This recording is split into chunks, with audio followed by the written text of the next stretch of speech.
अस्सलाम वालेकुम। मेरा नाम डॉक्टर सैयद अहमद है। मैं न्यूजीलैंड में साइकाइट्रिस्ट हूँ। इस वीडियो में मैं आपको इस बारे में बताऊंगा कि वज़न कम करने के लिए कौन से 2 काम एक साथ करना ज़रूरी होता है। तो हमारे मरीज़ जब हम सबसे ये पूछते हैं डॉक्टर साहब वज़न कैसे कम करें, तो हम उनको कहते हैं कि इसके लिए 2 काम करने ज़रूरी हैं। तो एक तो ये है मूव अ बिट मोर, यानी कि अपनी जिस्मानी हरकत को बढ़ाएं, वर्जिश को बढ़ाएं। और दूसरी है ईट अ बिट लेस, और उसमें भी खाने से मकदार कम करने से ज़्यादा कैलोरीज जितनी में खाई जाती हैं उसको कम करना मकसूद होता है। और उसकी तफसील आगे बाद में बताऊंगा मैं वीडियोस में। और ये दोनों काम एक साथ करने क्यों ज़रूरी हैं वो उससे समझ आएगा।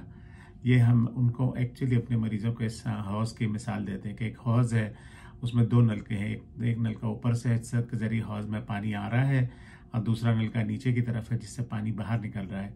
तो जब तक पानी आ ज़्यादा रहा है, निकल कम रहा है, तो जो है हौज़ भरता रहेगा। और जब पानी आ कम रहा होगा लेकिन उसके मुकाबले में नीचे वाले नलके से निकल ज़्यादा रहा होगा तो हौज़ खाली होना शुरू हो जाएगा। तो जिस्म में जो वज़न होता है उसकी एग्जैक्टली यही मिसाल है कि जब तक हम कैलोरी खा ज़्यादा रहे हैं, यानी कैलोरी हमारे जिस्म में आ ज़्यादा रही है और ख़र्च कम हो रही है, यानी वर्जिश के ज़रिए जो हम खर्च कर रहे हैं, डेली एक्टिविटी के ज़रिए खर्च कर कम हो रही है, तब तक हमारा वज़न बढ़ता रहेगा। और जिस दिन हमारी कैलोरी की आमद बॉडी में कम हो गई, यानी हमने कम कैलोरीज खाना शुरू कर दी और उसको ज़्यादा जो है खर्च करना शुरू कर दिया, यानी बाहर निकालना शुरू कर दिया जिस्म से, तो उस दिन वज़न जो है हमारा कम होना शुरू हो जाएगा। उसकी कुछ साइंटिफिक वजूहात हैं। एक बड़ी साइंटिफिक वजह यह है कि अगर इंसान सिर्फ खाना कम करते हैं तो बॉडी का एक एडेप्टिव मैकेनिज़्म है, जैसे कैद वगैरह के ज़माने में ये मैकेनिज़्म फ़ायदेमंद होता है। वो ये होता है कि जी जब लोगों को खाना अभी जो है जो कहीं भी ऐसी सूरत हाल हो जाए, खाना कम, जैसे भी गज़ा में थी, तो बॉडी का मेटाबॉलिज्म बहुत कम हो जाता है। ये कुदरती अमल है, अल्लाह ताला ने रखा है। इसकी वजह से बॉडी एनर्जी प्रिजर्व करती है कि सिर्फ वाइटल ऑर्गन जो है उनको एनर्जी जाए और बाकी चीज़ों में एनर्जी खर्च ना हो। लेकिन जो आदमी वैसे उसको जो है ना वज़न कम करना चाहे तो उसमें फिर इशू ये होता है कि अगर वो सिर्फ खाना छोड़े तो उसका वज़न उससे कम नहीं होगा, क्योंकि खा तो वो कम रहा है लेकिन बॉडी भी कम खर्च कर रही है।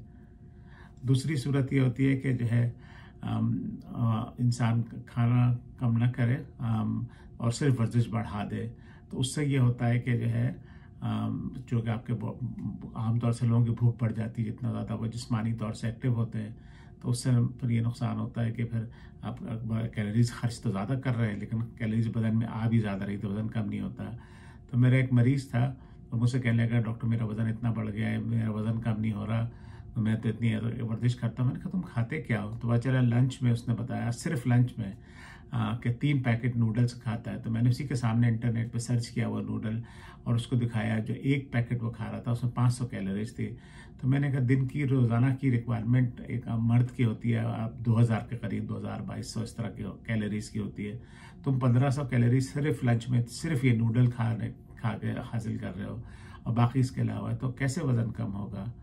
तो इसीलिए समझने की बात यह है कि जो है ये दोनों काम करने लाजमी है। एक वक्त खाना कम करना भी और वर्जिश बढ़ाना भी। सुनने का बहुत शुक्रिया। आप इस वीडियो को और इस तरह की से जितनी भी रिलेटेड वीडियोस हैं आप इस फेसबुक पेज और यूट्यूब चैनल पे फॉलो कर सकते हैं। Doctor Syed Ahmed psychiatrist. अस्सलाम वालेकुम।